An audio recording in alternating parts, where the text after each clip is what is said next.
issue of how do you actually solve this problem is the number one thing. Because if you start to focus, if you dream it, for instance, if you're so focused, somebody like Robin, you know, who lives and breathes and goes to sleep with this, it might come to you in a dream. You know, I mean, I'm not joking, because when you focus on things, it's a lot different. Ideas come to you to do things, and maybe one idea isn't enough, but maybe if more people have the same idea, and maybe if the plan B, plan C, eventually you reach this tipping point. And I think a lot of the difference between Vietnam and now is simply lack of focus. People don't care nearly as much because it is not directly impacting themselves. So that's the starter. How do we focus? How do we come up with ideas and then just keep persevering? When one idea doesn't work, you go to the next idea and the next idea. Well, I'll just throw some ideas out, some things I'm involved in. We went to Europe a week ago.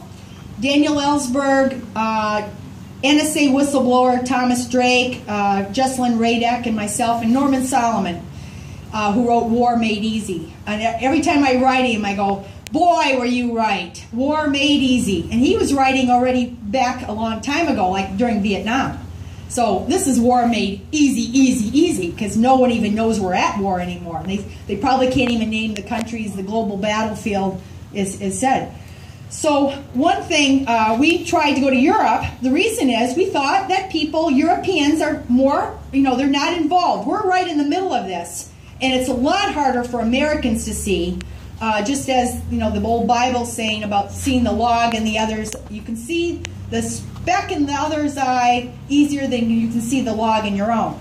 So that's true. People in Germany don't see it quite the same as Americans. There are many people in Germany who resent being spied on, more so than even Americans, because they've all now found out that their own spy, their equivalent of the NSA, was spying on Germans and spying on the Europeans. So that we had some little fodder to work with that way. In Sweden and Norway, they are very pro-U.S. And like I said, even Sweden, there's quite a lot of talk about Sweden and Finland joining NATO. But there are groups and pockets of people that see it clearer. And we try to make this point about the truth. If the Pentagon Papers get out, and it's not just one thing. The Pentagon Papers did not end Vietnam. So when people saw the truth, it did something, but it didn't completely end it. If people knew the truth, for instance, about Saudi Arabia, you know what? That would actually have some pretty big impact if people knew that actually we've been all along going along and helping support the terrorism through our ally Saudi Arabia. And now it's more than that. It's Qatar and Turkey and etc. There's even more that have joined this. So getting out the truth is absolutely key, and that means supporting whistleblowers. It's very difficult for anybody in government, even when they're put in the worst situations, to speak out honestly.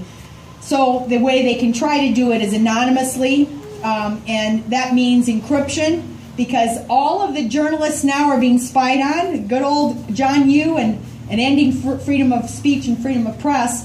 The first people that were put under this gigantic, vacuuming of info were the journalists.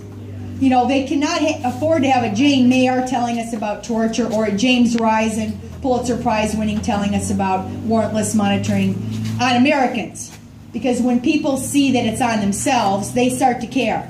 So this is what we're trying to work on, is how do we get back to freedom of speech.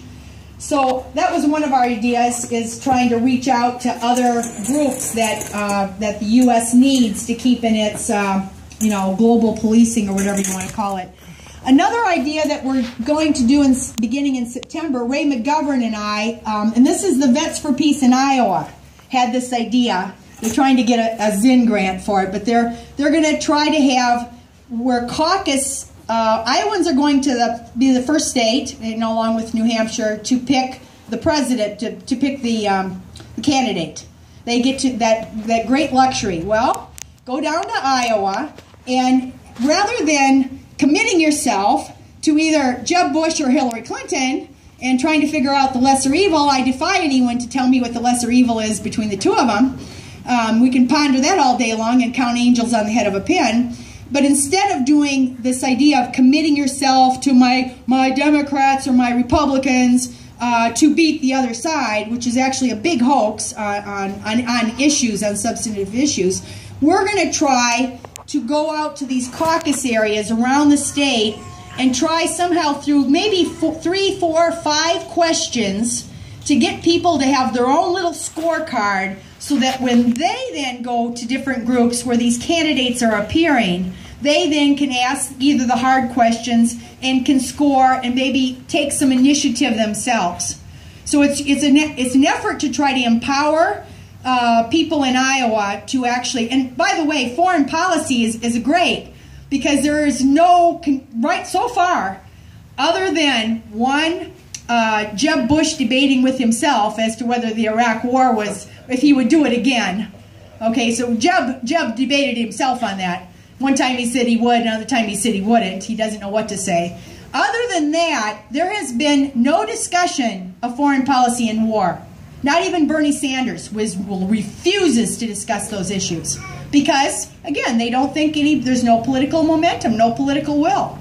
Unlike during the Vietnam, where McGovern and all these people had actually created a lot of political will, so they're scared to death of that. Well, then, so I would welcome any ideas, by the way, on ways to do this, because we're going to be trying to do it in September. Go down there, try to get people empowered, ask these questions, the key questions. If anyone has any suggestions of the questions that we should ask, I think the Jeb Bush one is a good one, so we're going to definitely have that on the list. But if anyone has any questions, let me know. I think that the other thing is we will all have opportunities in this electoral year now to do more of this wherever we're at.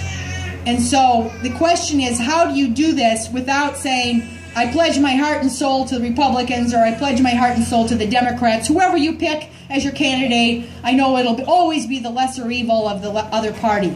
How do you put your effort into issues as opposed to candidates? That's because it's starting to happen already. You see this divide, and in fact, that's probably what totally ended the momentum that existed before Obama's election. There was momentum, a little momentum before 2008, but when he got into power, then everybody breathed a sigh of relief, said, okay, we can take it easy, we got our guy in, and of course, when things began to happen, surging in Afghanistan, oh, well, I'll give him more time, he's going to come around, etc. And so this is exactly what absolutely was the nail in the coffin of the war momentum.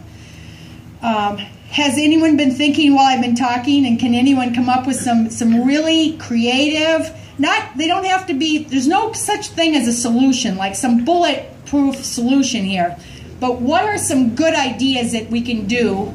All right. Well, I don't know how big this is, but I think there are going to be 6 primary debates, whatever else.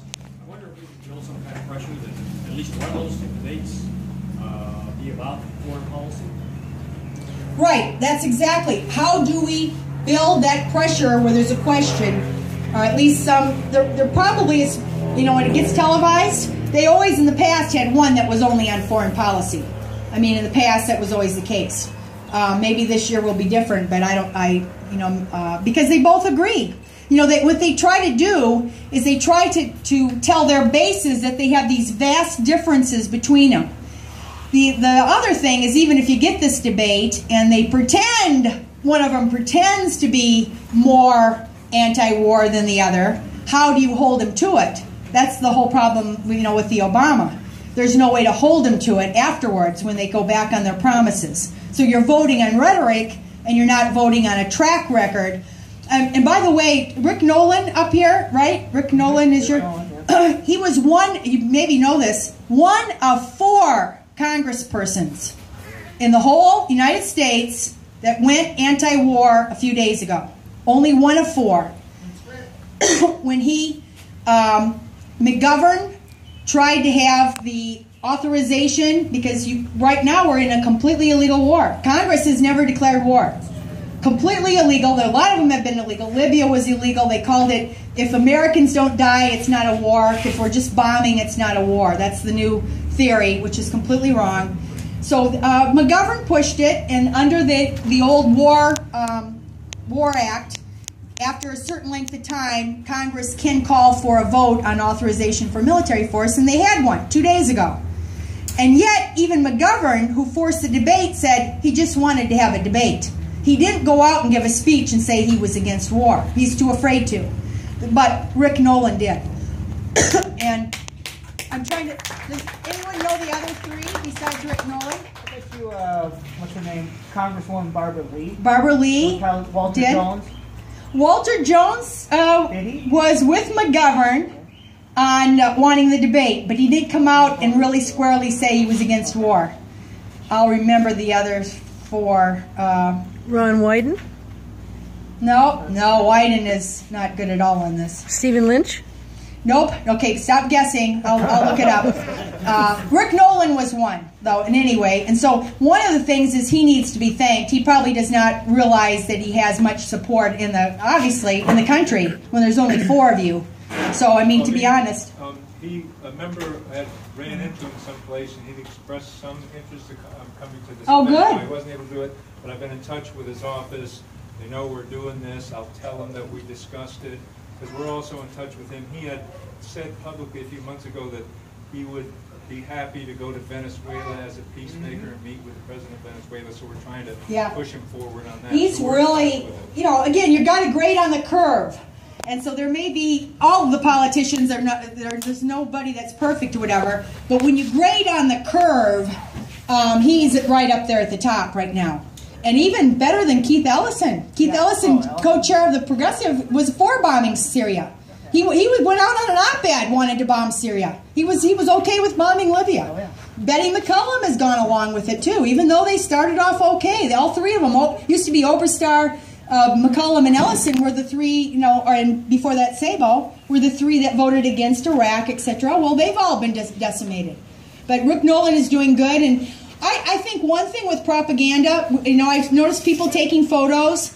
If you can get a nice photo with a short, concise message, and, colorful, and then put a message on it or have a banner or something in the back, turn that into a postcard. The group that did this rather successfully was the pro-life group. And the pro-life group, by putting up billboards with cute babies and then postcards, lots of postcards with nice visuals. Okay, so you may not agree with that message, however, it really was quite successful and it worked. And the thing is, you've got to think like that, and you've got to, we've done with our anti-torture, we have a little heart, and we say torture breaks hearts, torture breaks treaties, whatever, and we started getting lots of people to sign it. It costs, a postcard doesn't cost much to send. And what you're doing is you're getting more people to be active, as opposed to just, being passive in listening, then they actually do something. And so you can disseminate little postcards, of course, petitions. But if you do a petition, even if you get 50,000 signatures on it, someone has to do a dramatic delivery of that petition. And it's got to be filmed, and you've got to do something to dramatize it. Roots Action, that's the group that I'm kind of affiliated with now, with Norman Solomon.